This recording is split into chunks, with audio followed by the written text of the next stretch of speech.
बता दें कि झारखंड के मुख्यमंत्री हेमंत सोरेन ने आज लोक भवन में राज्यपाल संतोष कुमार गंगवार से शिष्टाचार मुलाकात की। यह मुलाकात पूरी तरह औपचारिक और सौहार्दपूर्ण रही, जिसमें राज्य से जुड़े विभिन्न प्रशासनिक विषय पर चर्चा हुई।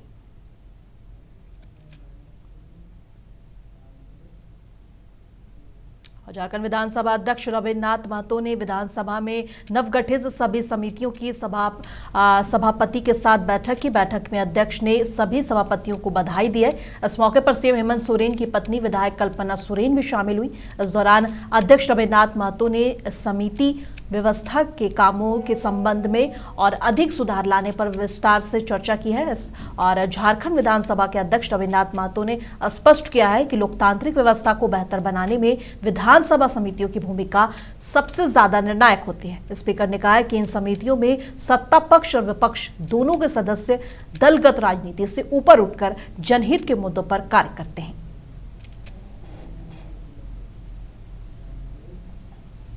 और भीषण गर्मी के बीच झारखंड के जामताड़ा में पेयजल संकट से निपटने के लिए जिला प्रशासन सक्रिय हो गया है। इसी कड़ी में एसडीओ आनंद कुमार ने सुपाईडी पंचायत का दौरा कर पैदल घूम कर पानी की व्यवस्थाओं का जायजा लिया। इस दौरान उन्होंने पंचायत प्रतिनिधियों और ग्रामीणों के साथ बैठकर समस्याओं को भी सुना। निरीक्षण के दौरान खराब पड़े चापाकलों और पानी टंकी को देखकर उन्होंने तुरंत मरम्मत के निर्देश दिए। प्रशासन की ओर से बताया गया कि 9 से 18 अप्रैल तक पूरे जिले में पेयजल समस्या को उसका निपटारा कर दिया जाएगा। पखवाड़ा चलाया जा रहा है और जिसके तहत गांव-गांव जाकर समस्याओं का समाधान किया जा रहा है।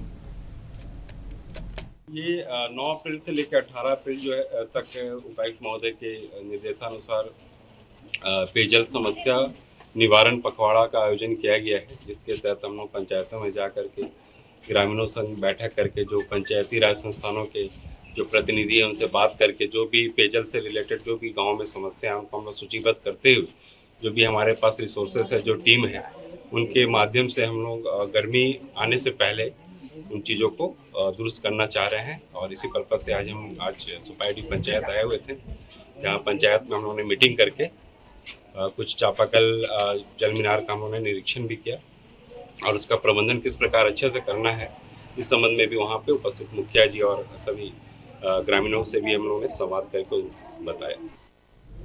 और झारखंड के पाकुड़ में युवक के लापता होने से इलाके में सनसनी फैल गई है और सोना जोड़ी निवासी 28 वर्षीय कान्हू किस्कू पिछले 4 दिनों से लापता है। परिजनों को आशंका है कि वो शहर कोला इलाके में पानी से भरी खदान में डूब गए हैं। परिवार और ग्रामीणों ने स्थानीय स्तर पर काफी तलाश की, लेकिन अब तक कोई सुराग नहीं मिल सका है। परिजनों का आरोप है कि सूचना देने के बावजूद प्रशासन ने अब तक गोताखोर टीम नहीं भेजी, जिससे लोगों में आक्रोश है। इधर घर पर मासूम बच्चे और बुजुर्ग माता पिता युवक के लौटने का इंतजार कर रहे हैं, जिससे माहौल बेहद भावुक बना हुआ है। अभी मैं मौजूद हूं पाकुड़ नगर थाना क्षेत्र के सोनाजोड़ी ताला टोला में, जहां से एक युवक की लापता की खबर आ रही है। युवक की खोजबीन जो है परिवार की ओर से की जा रही है, गांव वाले की तरफ से भी खोजबीन की जा रही है। हालांकि पुलिस भी मौके पर हस्तक्षेप कर पुलिस भी खोजबीन कर रही है। युवक जो है बीते सोमवार को सहरकोल जो नगर थाना क्षेत्र के अंडर में पड़ता है और वो फुटबॉल मैच वहां पर देखने के लिए गए थे, लेकिन किसी युवक के द्वारा वो देखा गया कि वो खदान के पास गया था और तभी से जाकर के लापता बताया जा रहा है। परिवार का रो रो कर बुरा हाल है और परिवार में उनके माँ और उनके बाप और साथ ही साथ 2 मासूम बच्चे, एक 4 साल के और एक 6 साल के, तो सभी लोग जो है आस लगाए बैठे हुए हैं कि आखिर मेरा बेटा और उस मासूम की बाप जो है वो कहाँ गया है। वो उसकी खोजबीन चल रही है। फिलहाल हम उसी गांव में मौजूद हैं और ये दिवंगत साइमन मरांडी जो है जो विधायक रह चुके हैं लिट्टीपाड़ा के, उनका गांव है और कहीं ना कहीं इस गांव के लोग भी काफ़ी खोजबीन कर रहे हैं और परिवार वाले भी कयास लगा रहे हैं कि वो जल्द घर लौटे। मुंसिफ टीवी के लिए पाकुड़ से मोहम्मद कजरुल शेख। झारखंड के चतरा जिले के सिमरिया अंचल में अतिक्रमण के खिलाफ प्रशासन ने सख्त कार्रवाई शुरू कर दी है। अंचल अधिकारी गौरव कुमार राय के नेतृत्व में सोहर कला डेलाबागी गांव में बुलडोजर चलाकर गैर मजरूआ जमीन को अतिक्रमण मुक्त कराया गया। इस दौरान सड़क किनारे बने अवैध निर्माण को हटाया गया, जिससे ग्रामीणों को बड़ी राहत मिली है। ग्रामीणों की शिकायत पर प्रशासन ने त्वरित कार्रवाई करते हुए अवैध घर और शौचालय को भी ध्वस्त किया है। अधिकारी ने साफ चेतावनी दी है कि सरकारी जमीन पर कब्जा करने वालों को बख्शा नहीं जाएगा और जरूरत पड़ने पर आगे की कार्रवाई भी जारी रहेगी। शिकायत दिया गया था कि गैरमजरूआ आम भूमि को काफ़ी मतलब काफ़ी ज़्यादा ज़मीन है और लोगों के द्वारा अतिक्रमण करके उसमें स्ट्रक्चर बना लिया गया है तथा ग्रामीणों को पता भी था, लेकिन फिर भी ग्रामीणों के द्वारा उनको समझाया बुझाया गया, परंतु फिर भी वो नहीं माने और उस पर पक्का स्ट्रक्चर बनाना स्टार्ट कर दिए। क्योंकि ये कल को यहाँ कोई भी प्रोजेक्ट आता है या कुछ भी आता है या फिर ये सरकारी भूमि यहाँ नहीं रहेगा तो यहाँ ग्रामीणों का कोई भी सार्वजनिक कार्यक्रम नहीं हो पाएगा। और काफ़ी अभी चिन्हित कर दिया गया है और अभी जैसा आप लोग देखे हैं स्ट्रक्चर को तोड़ भी दिया गया है। साथ ही 24 घंटा का समय दिया गया है। अगर 24 घंटा में ये स्वतः नहीं हटाते हैं तो फिर आगे अग्रेतर कार्रवाई की जाएगी। झारखंड के आदित्यपुर में बीजेपी नेता के घर फायरिंग मामले में पुलिस ने बड़ा खुलासा किया है और साल्टी बस्ती में सपन कुमार दास के घर हुई फायरिंग के मामले में पुलिस ने 3 आरोपियों को गिरफ्तार किया है। एसडीपीओ समीर कुमार सबैया के नेतृत्व में गठित टीम ने तकनीकी साक्ष्य के आधार पर कार्रवाई करते हुए चंदन गोराई, राजू कुमार और प्रेम कुमार सिंह को दबोचा है। गिरफ्तार आरोपियों के पास से एक देसी पिस्टल, मैगजीन, 4 जिंदा गोलियां और घटना में इस्तेमाल स्कूटी बरामद की गई है। 7 अप्रैल को आदित्यपुर थाना अंतर्गत साल्टी बस्ती में करीब सुबह 7 बजे एक घर को लक्षित करके फायरिंग की घटना कारित की गई थी। इस संदर्भ में आदित्यपुर थाना अंतर्गत कांड दर्ज करते हुए विधिवत कांड का अनुसंधान प्रारंभ किया गया। घटना की गंभीरता को देखते हुए अनुमंडल पुलिस पदाधिकारी सरायकेला के नेतृत्व में एक टीम का गठन किया गया, जिसके द्वारा इस कांड में संलिप्त 3 अपराध कर्मियों को गिरफ्तार करके न्यायिक हिरासत में भेजा गया है। साथ ही इस घटना में प्रयुक्त पिस्टल, एक मैगजीन और वाहन को भी बरामद किया गया। केंद्रीय रक्षा राज्य मंत्री संजय सेठ ने बताया कि रांची में 1 से 3 मई तक सांसद सांस्कृतिक महोत्सव और स्वदेशी मेला आयोजित किया जाएगा। इसका उद्देश्य स्थानीय कलाकारों और दीदी समूह के उत्पादों को बढ़ावा देना है ताकि उन्हें बेहतर पहचान और बाजार मिल सके। हम सब के बीच में जो ऐसे हम सबके एसेट बोलेंगे, अजय मलकानी जी जो कला के क्षेत्र में झारखंड का नाम रोशन कर रहे और आज आदरणीय मुकुंद नायक जी के और मधु मंसूरी जी के आशीर्वाद से सांसद सांस्कृतिक महोत्सव एवं स्वदेशी मेला, ये सांसद सांस्कृतिक महोत्सव जो लगातार हम कह सकते हैं कि हमारे जो कलाकार हैं, प्रोफेशनल नहीं, जो स्कूल के बच्चे जो कला के क्षेत्र में अद्भुत काम कर रहे हैं, उनको मंच देना और उनको राष्ट्रीय पटल पर एक मौका देना। पिछली बार जब सांस्कृतिक महोत्सव किए थे तो सैकड़ों बच्चों को राष्ट्रीय पटल पर मौका मिला और वे आज कला के क्षेत्र में इतना आगे बढ़ गए कि वो उनका फ्यूचर हो गया। तो सांस्कृतिक महोत्सव में लगभग 50 स्कूल के बच्चे, यूनिवर्सिटीज के बच्चे जुड़ने वाले हैं।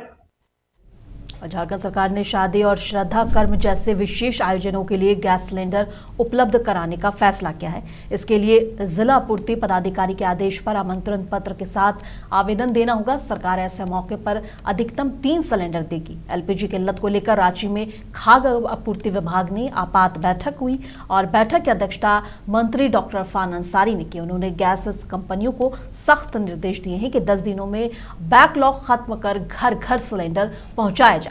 सभी जिलों के अधिकारी भी बैठक में मौजूद रहे। मंत्री ने अपने सोशल मीडिया एक्स पर पोस्ट करते हुए भी बताया कि अब राज्य में गैस की किल्लत कम करने को लेकर गैस कंपनियों को निर्देश दे दिया गया है।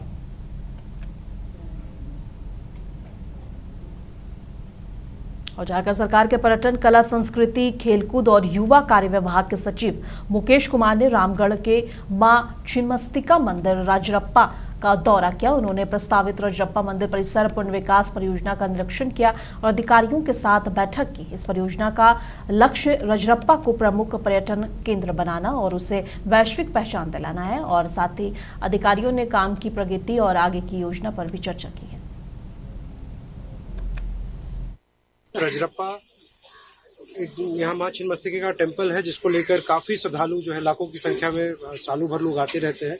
इसका विकास कैसे हो, घाटों की स्थिति बड़ी बेतरतीब है, कई भवनें बड़ी जर्जर स्थिति में है, कई जगहों के ऊपर जो है कुछ और ज्यादा आधारभूत संरचना की जरूरत है।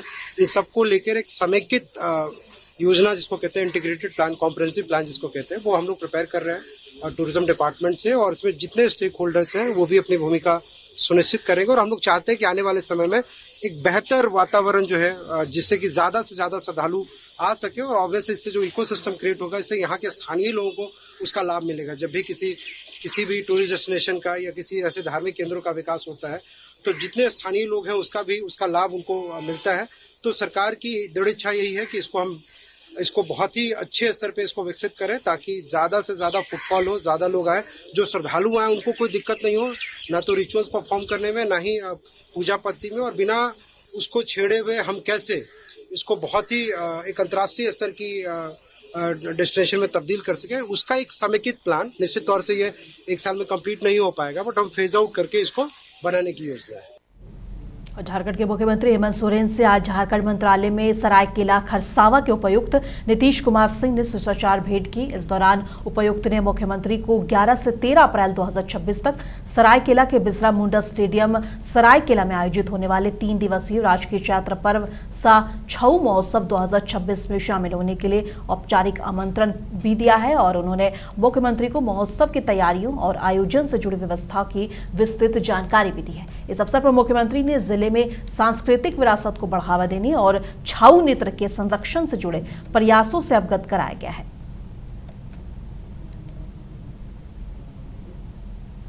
धनबाद में पुलिस ने यातायात नियमों को लेकर अभियान तेज कर दिया है। रणधीर वर्मा चौक पर ट्रैफिक डीएसपी के नेतृत्व में कई वाहनों के चालान काटे गए, और डीएसपी ने कहा है कि बाइक पर पीछे बैठने वाले को भी हेलमेट पहनना जरूरी है, नहीं तो कार्रवाई होगी।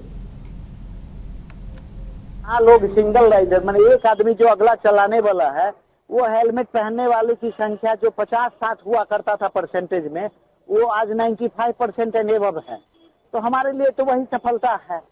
वो हम लोग ये अभी जो अभियान चल रहा है, हम चाहते हैं कि जो सेकेंड राइडर हो, हम कार्रवाई भी कर रहे हैं, लगातार आप लोग के माध्यम से अवेयर भी कर रहे हैं कि सेकेंड राइडर भी हेलमेट पहने, ताकि कोई दुर्घटना हो तो वो जख्मी नहीं हो, वो दुर्घटनाग्रस्त नहीं हो, उनका जान नहीं जाए।